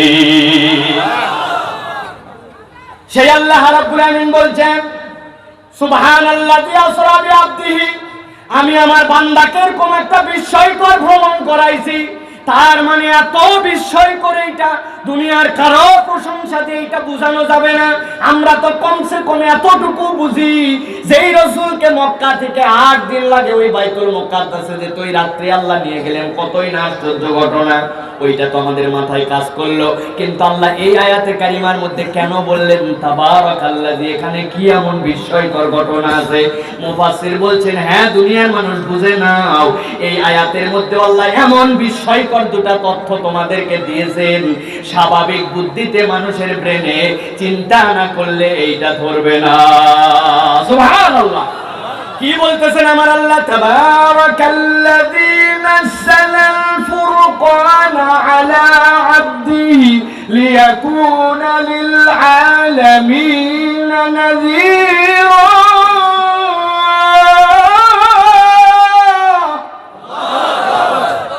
আমার আল্লাহ বলছেন তাবারাকাল্লাযী, আমি আল্লাহ বড়ত্বের ঘোষণা দিলাম। কি জন্য? আল্লাযী রব নাযালাল ফুরকান, এই কোরআন অবতীর্ণ করেছেন। সুবহানাল্লাহ বলেন। আমার আল্লাহ এই কোরআন অবতীর্ণ করলেন। আল্লাহ বলছেন কেন বিস্ময়কর বললাম বান্দা জানো নাকি? নাযালা আলা আবদিহি, আমি আল্লাহ এই বিস্ময়কর কোরআনটাকে আমার আব্দ, আমার গোলাম মুহাম্মাদের প্রতি অবতীর্ণ করেছি। সুবহানাল্লাহ। আমার আল্লাহ ব্যাখ্যা করছেন কেন এই গোলামের প্রতি কোরআন অবতীর্ণ করা আশ্চর্যজনক, জানো নাকি বান্দা? আল্লাহ কোরআনে ব্যাখ্যা করতেছেন নিজেই তা, লাউ আনজালনা হাযাল কুরআন আলা জাবালিন লারাআইতাহু খাশিআন মুতাসাদ্দিআ। ও দুনিয়ার মানুষ, ওই যে উঁচু উঁচু পাহাড় দেখতে পাও, হিমালয় দেখতে পাও, মক্কায় যখন হজ করতে গেছো উহুদের পাহাড় দেখতে পেয়েছো, যখন তোমরা ওই তোমাদের পার্বত্য রাঙ্গামাটিতে গেছো বড় বড় পাহাড় দেখতে পেয়েছো, দুনিয়ার মানুষ জেনে রাখো, যেই পাহাড়ের উপরে ওঠার পরে বাংলাদেশের পতাকা সহ দুনিয়ার পতাকা কেউ যদি গেড়ে দিতে পারে, সেই দেশের মর্যাদা বৃদ্ধি পেয়ে যায়। এত উঁচু যেই পাহাড়, দুনিয়ার মানুষ জানো, ওই রকম উঁচু পাহাড়ের উপরেও যদি আমি আল্লাহ এই কোরআনকে অবতীর্ণ করতাম, আমি আল্লাহ নিজেই বলছি ওই পাহাড়ে কোরআনের ভার সহ্য করতে পারতো না, কাঁপতে কাঁপতে ওই পাহাড় ধ্বংস হয়ে যেত। সুবহানাল্লাহ। সেই আল্লাহ বলছেন নাযালাল ফুরকান আলা আবদিহি, আমি আল্লাহ ওই কোরআন যেটা পাহাড় নিতে পারবে না মুহাম্মাদের প্রতি অবতীর্ণ করেছি। আমার নবী একটু নড়ে নাই। সুবহানাল্লাহ বলবেন না? পাহাড়ের কনসেপ্ট আল্লাহ কেন দিলেন? পৃথিবীতে সাহারা মরুভূমি আছে, আল্লাহ উদাহরণ দিলেন না? আটলান্টিক মহাসাগরের কথা আল্লাহ বললেন না? পৃথিবীর বুকে এত বড় বড় ডেজার্ট আছে, আল্লাহ তার কথা আল্লাহ বললেন না? আল্লাহ কেন বললেন পাহাড়ের কথা? আল্লাহ তারও ব্যাখ্যা করছেন। আল্লাহ বলছেন দুনিয়ার মানুষ পাহাড়ের কথা কেন বলেছে জানো নাকি? ওয়াল জিবালা আওতাদা, আমি আল্লাহ এই পাহাড়কে তুমি যেরকম দেখতে পাও, পাহাড়টা নিছক এরকম নয়। তোমার বাড়িতে একটা ক্যালেন্ডারের মোড় লাগাবে ওয়ালের মধ্যে, একটা পেরেক যখন ফুটতে শুরু করো, একটা কাঠের সাথে একটা কাঠকে জোড়া দিবে, যেরকম পেরেক মারো, এই যে খুঁটিগুলার উপর দিয়ে বাঁশের মধ্যে দিয়ে কাপড় লাগাইছে, পেরেক মারছে কিনা? মাথাটা দেখতে পাচ্ছেন কিনা দেখেন তো পেরেকের। এখন কেউ যদি বলে কিসের মাথা, খালি এই মাথায় খালি আছে, ভিতরে কিচ্ছু নাই, আপনি কি বলবেন? তোর কথা বলাতে কি যায় আর কি আছে, ওর ভিতরে আছে কিনা আমি জানি। পেরেক মানে ভিতরে কিছু দূর আছে, ঠিক কিনা? আমার আল্লাহ বলছেন ওয়াল জিবালা আউতাদা, দুনিয়ার মানুষ ওই পাহাড়ের প্রতি যদি কোরআন অবতীর্ণ করতাম পাহাড় কাঁপতো। আর পাহাড়টা কি জানিস নাকি? বিজ্ঞানীরা নতুন করে আবিষ্কার করেছে একটা পাহাড় উপর দিকে যতখানি আমার আল্লাহ জমিনের মধ্যে পেরেকের মতো নিচের দিকেও ততখানি গেড়ে রেখেছে। সুবহানাল্লাহ। সেই আল্লাহ বলছেন লাউ আনজালনা হাযাল কুরআন আলা জাবালিন লারাআইতাহু খাশিআন মুতাসাদ্দিআ, ওই রকম পাহাড়ের উপরে কোরআন দিলে পাহাড় লোড নিতে পারতো না। আমি আল্লাহ এমনি এমনি তাবারাকাল্লাযী বলি নাই, আমি আল্লাহ বলছি তাবারাকাল্লাযী নাযালাল ফুরকান আলা আবদিহি। আমি বিস্ময়কর ভাবে আমার গোলাম মুহাম্মাদের প্রতি কোরআন অবতীর্ণ করলাম। মুহাম্মদ সাল্লাল্লাহু আলাইহি ওয়াসাল্লাম একটুকু নড়েও নাই চড়েও নাই, কেবল কোরআনটা অবতীর্ণ হওয়ার সময় কপালটা একটুখানি ঘেমে যেত। সুবহানাল্লাহ। আল্লাহ এই জন্য বলছেন তাবারাকাল্লাযী। বান্দা একটু কল্পনা করো, কোন কোরআন কার উপরে দিলাম, কোন নবীর তুই উম্মত। সুবহানাল্লাহ। এবার আমার আল্লাহ বলছেন কেন এই কোরআনটা দিলাম? বিস্ময়কর ভাবে কোরআন তোমাদেরকে দিলাম, বিস্ময়কর ব্যক্তির উপরে কোরআন অবতীর্ণ করলাম। কোরআন দেওয়ার কারণ কি? আল্লাহ ব্যাখ্যা করছেন লিয়াকুনা লিল আলামিনা নাযীরা। এই কোরআন এমনি এমনি দেই নাই, এই কোরআনকে দিয়েছি যতদিন দুনিয়া টিকে থাকবে সকল আলমের জন্য এই কোরআন যথেষ্ট হবে সতর্ককারী কিতাব হিসাবে। সুবহানাল্লাহ। এই কোরআন সতর্ককারী হিসাবে যথেষ্ট হবে। সুবহানাল্লাহ। আমরা হালে এসে প্রমাণ দেখতে পাচ্ছি। আমাদেরকে নতুন করে শেখানো হচ্ছে এইতে এখন থেকে হ্যান্ড ওয়াশ শিখতে হবে তোমাদের, কারণ করোনার সময় হাত ধোয়া লাগবে, ঠিক কিনা? কয় সেকেন্ড? 20 সেকেন্ড। আমি একটা থিওরি দিছিলাম যে 20 সেকেন্ড পরেন, 20 সেকেন্ডে হাত ধোন। হাত ধোয়া খারাপ কিছু নয়, কিন্তু 20 সেকেন্ড গুনবো কেমন করে? আমি বলছিলাম হাত যখন ধুতে শুরু করবেন সূরা ফাতিহা পড়তে শুরু করেন। সূরা ফাতিহা পড়তে পড়তে হাত ধোয়া শেষ, বুঝে যাবেন যে 20 সেকেন্ড হয়েছে, নাইলে তো 20 সেকেন্ডের মাপ বোঝা যায় না। আলহামদুলিল্লাহি রাব্বিল আলামিন আর রহমানির রহিম মালিকি ইয়াউমিদ্দিন ইয়্যাকা না'বুদু ওয়া ইয়্যাকা নাস্তাঈন ইহদিনাস সিরাতাল মুস্তাকিম সিরাতাল লাযীনা আন'আমতা আলাইহিম গায়রিল মাগদুবি আলাইহিম ওয়ালাদ-দাল্লিন। 20 সেকেন্ড হয়ে গেছে।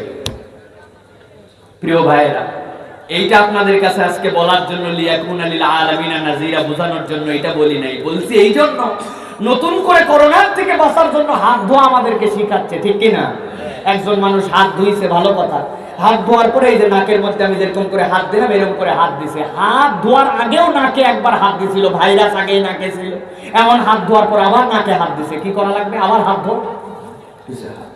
হাত ধোয়ার পরে এরপরে এই জায়গা চুলকাইছে, এই জায়গা তো আগেও ছিল ময়লা, অতএব হাত ধোয়ার পর আবার এই জায়গায় হাত দিছে, আবার হাত।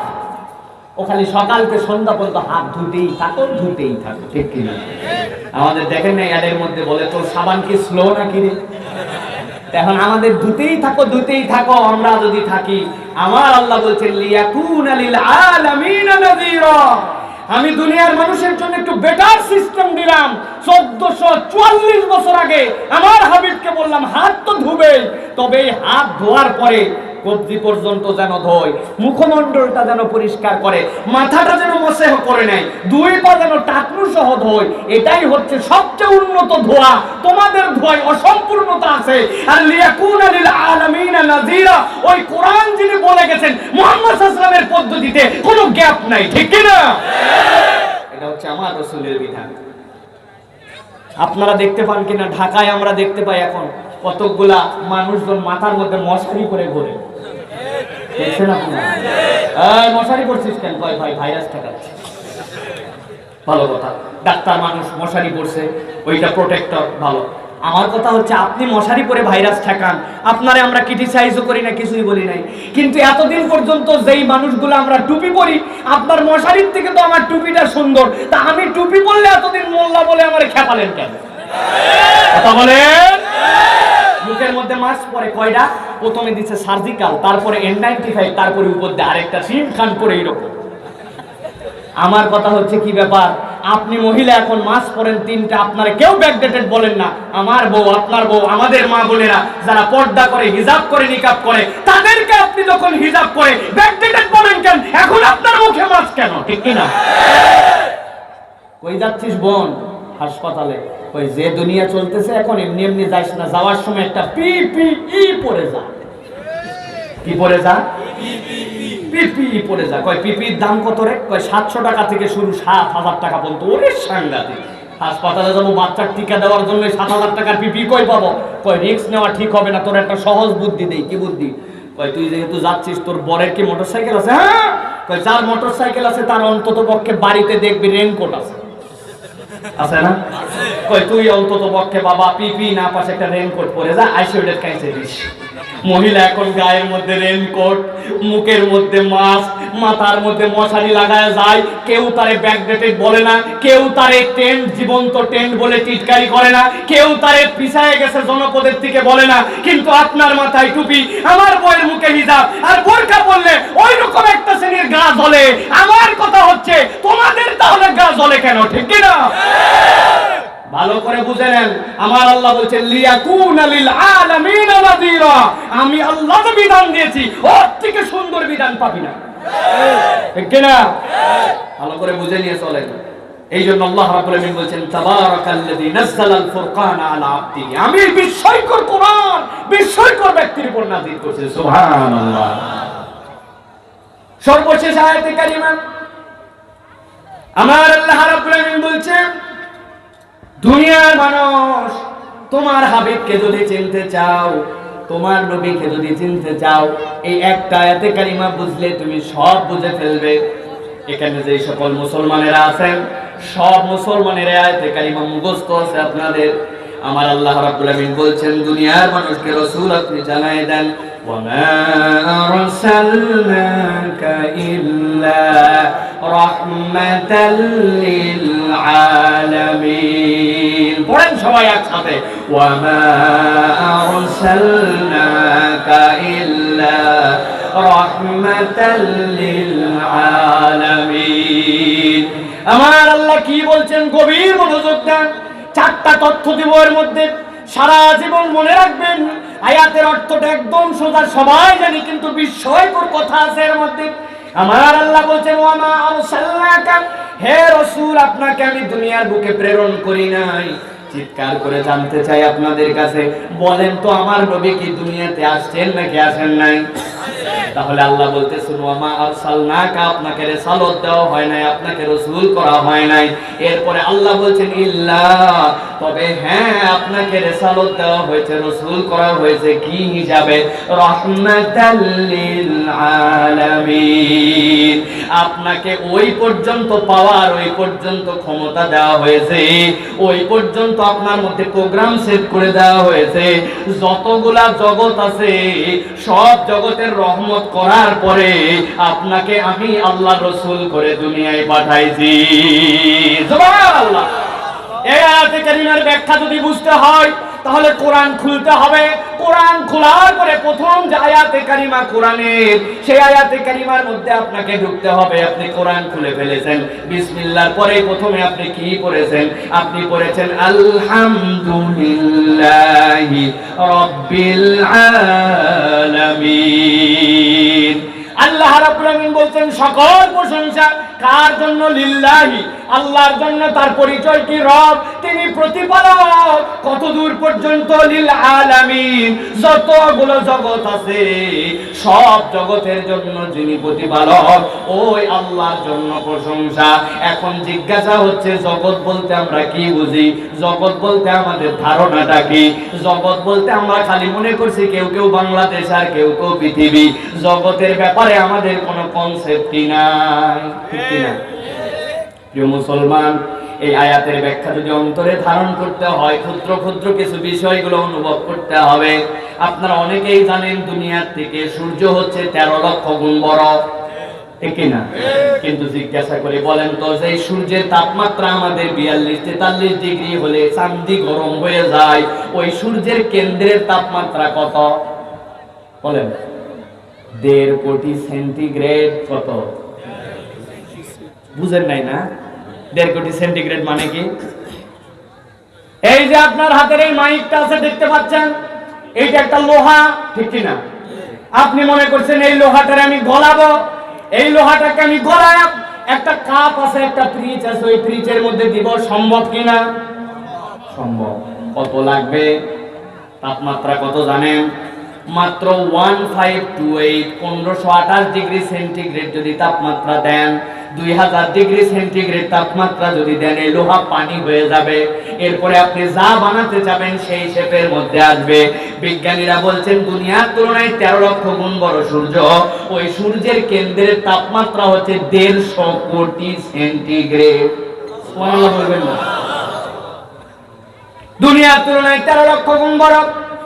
বিজ্ঞানীরা বলছেন আসমানের মধ্যে এরকম কতগুলা গ্রহ উপগ্রহ আছে যেইগুলা এই 13 লক্ষ গুণ বড় সূর্য, ওইটাকে গুণ যদি 500 দেন, যত বড় হবে। এইরকম বড় বড় আসমানের মধ্যে কতগুলা গ্রহ উপগ্রহ ঘুরে বেড়ায়। দুনিয়ার তুলনায় 13 লক্ষ গুণ বড় সূর্য, আর তার থেকে 500 গুণ বড় এক একটা গ্রহ উপগ্রহ আসমানে ঘুরে বেড়াচ্ছে। কত বড় তাহলে! ওরা টেলিস্কোপ দিয়ে দেখতে দেখতে দেখতেছে আসমানের মধ্যে যে ছোট্ট ছোট্ট তারা আমরা দেখতে পাই, ছোট ছোট তারা, স্টার বলি আমরা, যেই দুনিয়ার থেকে 13 লক্ষ গুণ বড় সূর্য, ওই সূর্যের থেকে 500 গুণ বড় যে গ্রহ উপগ্রহ, এক একটা তারা যেগুলো আমাদের কাছে এত ছোট, ওই তারাগুলা বিজ্ঞানীরা বলছেন এত বড় এত বড় এত বড়।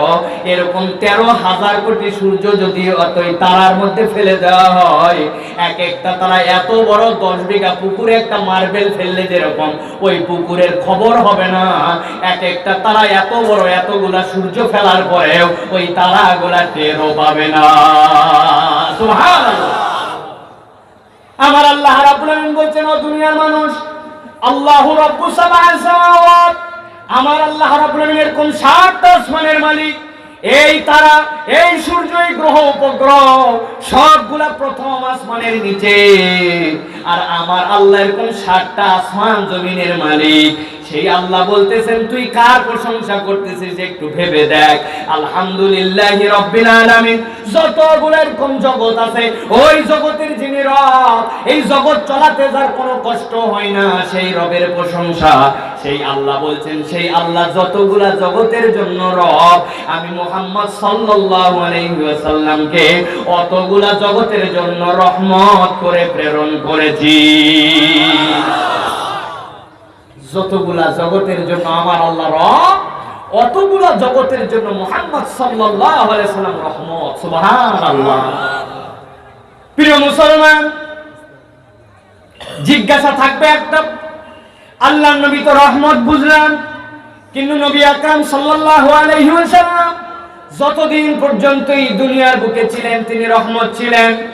আল্লাহর নবী দুনিয়ার বুকে যতদিন পর্যন্ত ছিলেন তিনি মানুষের জন্য রহমত। কিন্তু নবী তো এখন আমাদের মধ্যে নাই, নবী তো চলে গেছেন, তাইলে তিনি কেমন করে রহমত? ঠিক কিনা?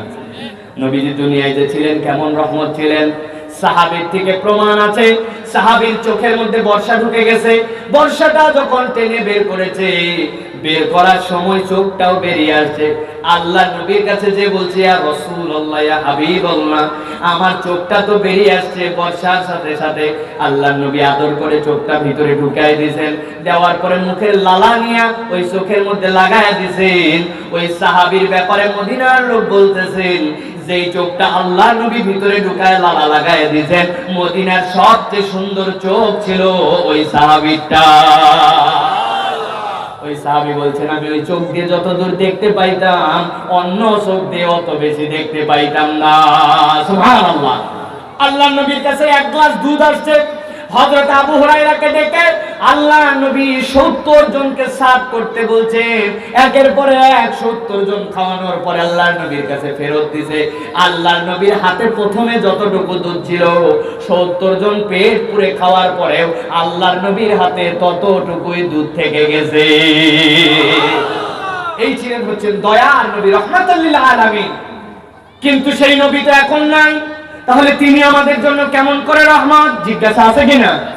অথচ বলা হচ্ছে সেই নবী হচ্ছেন সকল জগতের জন্য, সকল যুগের জন্য নবী। আল্লাহ নবী এর ব্যাখ্যা করছেন, গভীর মনোযোগে বুঝেন।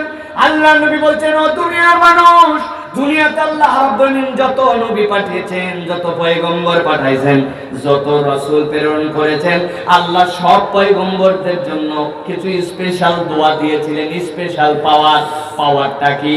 আপনার হাতে কার্ডটা দেওয়া হলো, আপনি এই দোয়াটা যদি করেন আল্লাহ রাব্বুল আলামিন ফিরাবেন না, দোয়া করার সাথে সাথে আপনার দোয়া কবুল হয়ে যাবে। আল্লাহ নবী হযরত নূহ আলাইহিস সালাম 950 বছর দাওয়াত দিয়েছেন, 80 জনের মতো কেবল ঈমান আনছিল। আল্লাহ নবী আল্লাহর কাছে আফসোস করে বলেছেন, ইন্নী দাউতু কওমি লাইলান ওয়া নাহারা, হে আল্লাহ আমি আমার কওমকে রাত দিন ডেকেছি কিন্তু কথা শুনে নাই, আজকে তোমার কাছে ফরিয়াদ দিলাম আমার কওমকে তুমি ধ্বংস করে দাও। নূহ আলাইহিস সালামের দোয়া করার সাথে সাথে আল্লাহ কবুল করে নিয়েছেন। ওই কওমকে আল্লাহ আসমান থেকে পানি আর জমিন থেকে দিয়া ওই নূহের কওমকে ধ্বংস করে দিয়েছেন। নূহ আলাইহিস সালামের দোয়া শেষ। হযরত মুসা আলাইহিস সালাম আল্লাহর কাছে একদিন দোয়া করছেন, আল্লাহ আমার কওম নিয়ে এখন ফেরাউনের খপ্পর থেকে আমি পালাচ্ছি, পালাইতে যেই না একটা সাগরের সামনে হাজির হয়ে গেছে। এখন চিন্তা করছে পিছন থেকে তো ফেরাউন ধাওয়া দিছে, আমারে যদি পায় তো আমারে এখন কচু কাটা করে শেষ করে ফেলবে, সবাই শেষ করে ফেলবে। হযরত মুসা আলাইহিস সালাম আল্লাহর কাছে বলছে, আল্লাহ কত বিপদে পড়ছিলাম, কোনোদিন দোয়া করি নাই, আজকে যেই দোয়া করলেই কবুল হবে সেই দোয়া তোমার কাছে করলাম। আল্লাহ আমার কাছে তোমার কাছে ফরিয়াদ, আমার কওমকে এখন তুমি পার করার ব্যবস্থা করে দাও। আল্লাহ বলছেন, মুসা তোমার হাতের লাঠি দিয়ে বাড়ি দাও। মুসা আলাইহিস সালাম বাড়ি দিতে দেরি, 12টা রাস্তা হইতে দেরি নাই, ওই রাস্তা দিয়ে সাগর ভেদ করে মুসা আলাইহিস সালাম কওম নিয়ে পার হয়ে গেছেন। ওই পারে যাওয়ার পরে মুসা আলাইহিস সালাম ফিরে তাকায় দেখেন, তার কওম তাকায় দেখে যেই রাস্তা দিয়ে মুসা আলাইহিস সালাম ওই পারে আসছেন একই রাস্তা দিয়ে ফেরাউন আসতেছে। আল্লাহর কাছে মুসা আলাইহিস সালাম বলছেন, আল্লাহ রাস্তা তো করে দিছো, এই পারে চলে আসছি, এখন দেখি ওই রাস্তা দিয়ে ফেরাউন আসতেছে, ফেরাউনকে তুমি ধ্বংস করো। আল্লাহ বলছেন দোয়া শেষ। দোয়া একটা ছিল, কি দোয়া? রাস্তা বানাইছে, এই দোয়াই তোমার কবুল হয়েছে, এখন দোয়া নাই। আল্লাহ ফেরাউনকে নিজের রহমত দিয়ে ধ্বংস করে দিয়েছেন। আল্লাহর নবীর মুসার দোয়ার বদৌলতে হয় নাই, কারণ দোয়া একটা। আমার নবী বলছেন, ও দুনিয়ার মানুষ, আল্লাহর যত নবী যত রাসূল সবাই দুনিয়ার বুকে দোয়া করে করে শেষ করেছেন, কিন্তু তোমরা কি জানো নাকি আমি আল্লাহর পক্ষ থেকে কেমন রহমত? দুনিয়ায় এমন অনেক সিচুয়েশন হয়েছিল যেখানে আমি আল্লাহর কাছে দোয়া করতে পারতাম, কিন্তু আমি দুনিয়ার বুকে দোয়া করি নাই, আমি আমার দোয়াকে রিজার্ভ করেছি। যেদিন কিয়ামতের ময়দান হয়ে যাবে আমার আল্লাহ রাব্বুল আলামিন কিয়ামতের বিচার দিবস কায়েম করবেন। এরপরে যখন পুলসিরাত করার পরে বান্দাদের জান্নাত জাহান্নামের দিকে হাঁকায় দেওয়া হবে, আমি আল্লাহর কাছে ওই দিন শাফাতের দরজা নিয়ে দাঁড়ায় যাব। আমি আল্লাহর কাছে বলবো, রব্বুল আমিন আজকে আমি তোমার কাছে আমার ওই দোয়াটা দিলাম, তবে ওই দোয়ার সাথে আরেকটা কথা আল্লাহর কাছে বললাম, ওয়ালা সাউফা ইউতিকা রাব্বুকা ফাতারদা, তুমি আমাকে বলছো ও নবী আপনাকে এমন দেওয়া দিব আপনি খুশি হয়ে যাবেন। আজকে আল্লাহ তোমার কাছে আমি ফরিয়াদ দিলাম, আমার যতগুলো উম্মত আছে যাদের ঈমান নামক নিয়ামত আছে, আমার আজকের দোয়া তোমার কাছে দিলাম, আমার একটা ঈমানদার উম্মত যতই গুনাহগার হোক না কেন, ওই ঈমানদার উম্মত যদি জাহান্নামে থাকে আমি মুহাম্মদ সাল্লাল্লাহু আলাইহি ওয়াসাল্লাম জান্নাতে যাব না। আজকে আমার দোয়া তোমারে কবুল করা লাগবে। وما أرسلناك إلا رحمة للعالمين।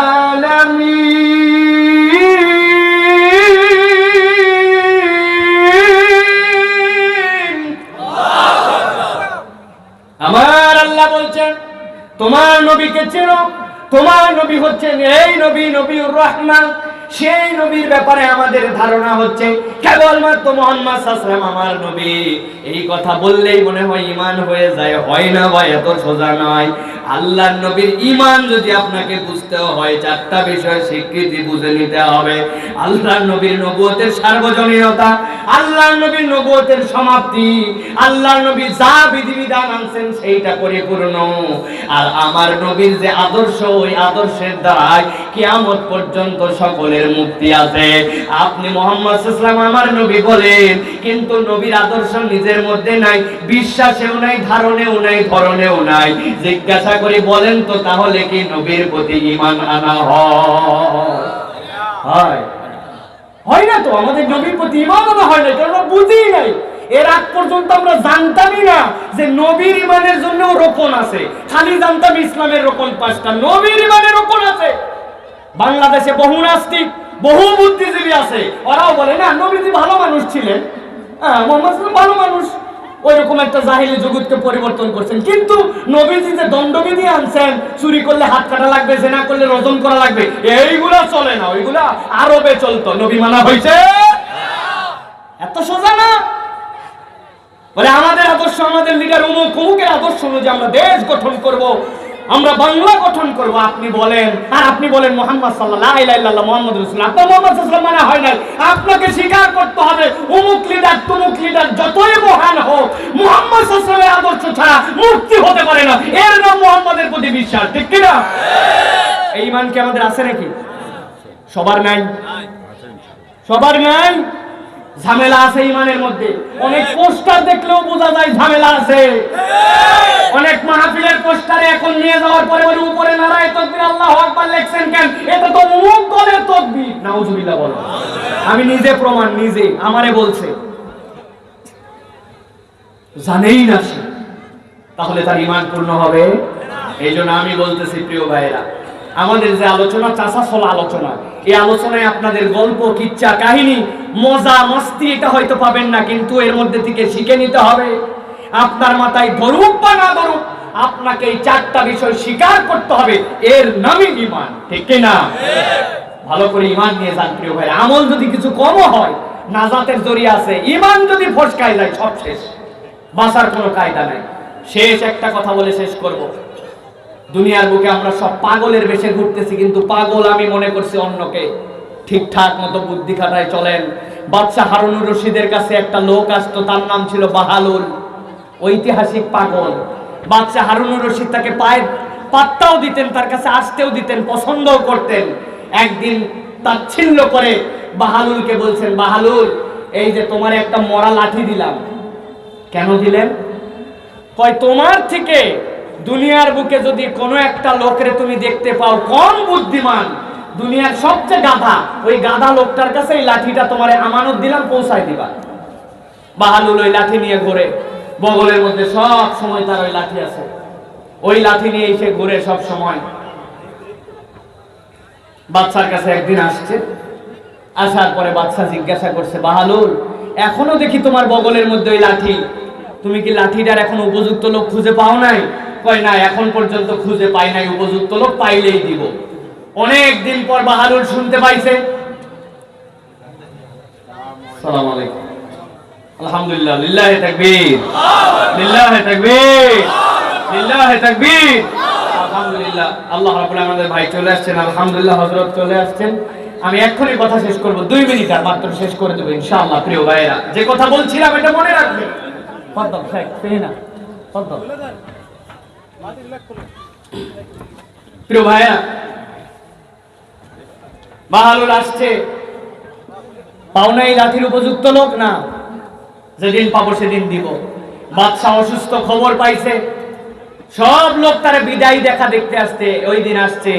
বাদশার কাছে আসার পরে বলতেছে, বাদশা, শুনলাম আপনার শরীর খারাপ, আপনার নাকি বলতেছেন আপনি যে আপনি মৃত্যু শয্যায় আছেন, কোথায় যাবেন? কয় আমি মরে গেলে তো চলেই যাব, পরপারে চলে যাব। বলে আপনি পরপারে যে চলে যাবেন, ওইখানে যাওয়ার আগে আপনার সৈন্য সামন্ত সব পাঠাইছেন তো? কয় আমি মৃত্যু শয্যায়, তাও তোমার এখনো হুঁশ হলো না। আরে পরকালে কি সৈন্য সামন্ত পাঠানো যায় নাকি? কয় ও, পরকালে সৈন্য সামন্ত পাঠানো যায় না? না, আপনি তো 7-8 দিনের সফর করলেও দেখতাম সৈন্য সামন্ত পাঠান। ওই পারে যে যাচ্ছেন বাবুর্চি টাবুর্চি পাঠাইছেন তো? আপনি তো বন বিহারে গেলেও দেখতাম যে বাবুর্চি পাঠান। আরে পরকালে আবার বাবুর্চি কোত্থেকে যাবে? বাহালুল, তুই এখনো পাগলই রয়ে গেলি। বাদশাকে বলতেছে, বাদশা, লাঠির লোক এতদিন খুঁজে পাইছিলাম না, লাঠিটার আজকে উপযুক্ত লোক পাইছে, আপনার কাছে দিয়ে দিলাম। ওই কেন দিলে? কয় যেই পরকাল এত সুদূর রাস্তা, যার জন্য পরকালে কোনো সৈন্য সামন্ত পাঠানো যায় না, অথচ দুনিয়ার ছোট্ট একটু সফরের জন্য কত প্রস্তুতি। যেই পরকাল অনন্ত জীবন, দুনিয়ার 7 দিনের জন্য পিকনিকে গেলে বাবুর্চি টাবুর্চির কত প্রস্তুতি, কত ধরনের না আপনি প্রস্তুতি নিলেন, কিন্তু পরকালের প্রস্তুতি তো নিতে দেখলাম না। তাতে মনে হচ্ছে যে দুনিয়ায় আমার কাছে যে লাঠি দিয়েছিলেন পাগল পাইলে দেওয়ার জন্য, দুনিয়ায় সবচেয়ে বোকা মনে হচ্ছে আপনাকে।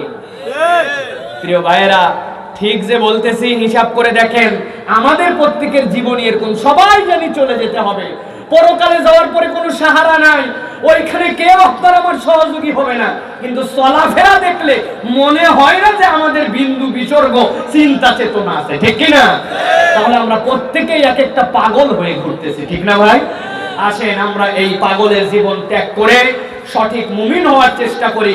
রাসূলের প্রতি যে রিসালাতের বিশ্বাসের কথা হলো, এই বিশ্বাসটাকে পূর্ণাঙ্গ করে আমার নবীকে আদর্শ মেনে চলার চেষ্টা করি।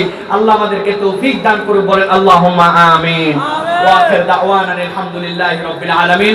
সুবহানাকাল্লাহুম্মা ওয়া বিহামদিকা আশহাদু আল্লা ইলাহা ইল্লা আনতা আস্তাগফিরুকা ওয়া আতুবু ইলাইক। ওয়াসসালামু আলাইকুম ওয়া রাহমাতুল্লাহি ওয়া বারাকাতুহু।